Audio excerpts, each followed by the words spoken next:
Assalamualaikum warahmatullahi wabarakatuh. Saya Wan Muhammad Adam bin Wan Omar mengambil bahagian sinopsis. Jadi sinopsis bagi animasi kumpulan kami iaitu mengenai dua watak, iaitu kacang dan apple, yang diberi nama Marco untuk watak kacang dan Marty untuk watak apple. Jadi mereka ini merupakan kawan baik. Dan mereka juga sering meluangkan masa bersama-sama. Jadi pada suatu hari, Marco mengajak Martin untuk ke taman. Mereka pun keluar ke taman melihat kawasan taman yang cantik dengan adanya bunga-bunga dan rama-rama yang berterbangan. Tiba-tiba semasa berjalan, Marco mengetuk kepala Martin untuk tujuan bergurau. Kemudian Martin pun mengejarnya. Ketika sedang mengejar, tiba-tiba kaki Martin tersepak batu dan lututnya luka. Martin tidak dapat bangun untuk berjalan.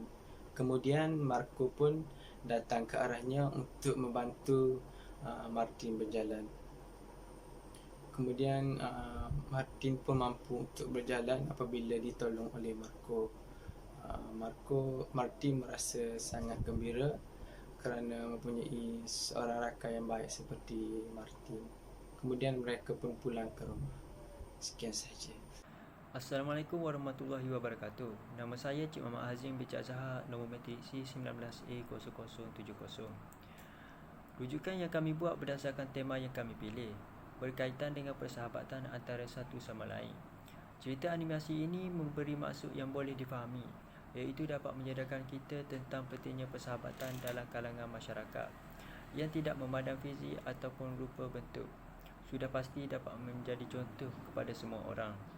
Rujukan karakter yang kami buat berkaitan dengan buah apple dan kacang kerana sudah pasti watak ini mampu menarik perhatian orang ramai untuk menonton animasi yang telah kami hasilkan.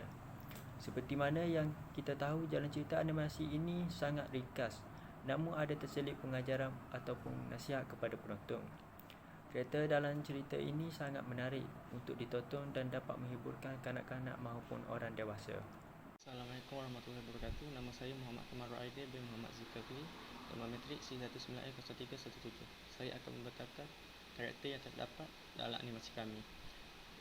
Terdapat dua karakter yang kami gunakan dalam cerita animasi kami, iaitu watak Marco dan Martin.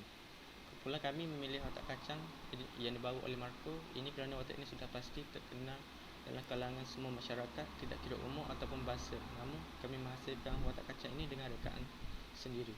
Seterusnya ialah watak Martin. Watak Martin merupakan watak yang berbentuk apple, di mana kumpulan kami memilih karakter apple kerana ia kelihatan sederhana namun dapat menarik perhatian dari segi bentuk dan warnanya. Itu sahaja, terima kasih. Assalamualaikum dan selamat sejahtera. Nama saya Pusnul Hatimah binti Syahril, nomor matrik C19A0160. Dalam kumpulan ini, saya berperanan sebagai penulis skrip, membuat salah satu karakter dan juga sebagai animator. Kali ini saya akan membentangkan mengenai proses membuat animasi.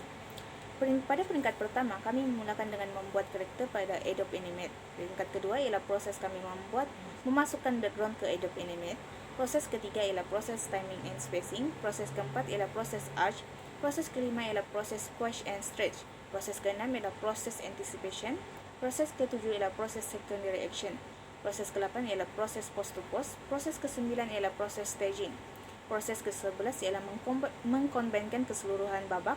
Dan proses terakhir ialah proses mengkonvert animasi yang dibuat dalam Adobe Animate ke video.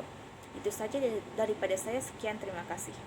Saya Siti Fatihah Syazwani binti Samizi, nombor matrik C19A0748. Peranan saya dalam kumpulan ini ialah membuat storyboard dan karakter sketch. Kumpulan kami telah menghadapi beberapa masalah. Antaranya ialah kesukaran untuk membuat sketch di dalam Adobe Animation. Yang kedua ialah masalah untuk pergerakan karakter. Contohnya tangan, di mana ketika membuat karakter tangan, pergerakan tangan itu lari dari yang asal dan ini sangat merumitkan bagi kumpulan kami. Akhir sekali ialah salah faham di antara kumpulan kami kerana masing-masing saling berlainan pendapat mengenai babak yang ingin dimasukkan dalam animasi ini sehingga menimbulkan beberapa salah faham antara satu sama lain.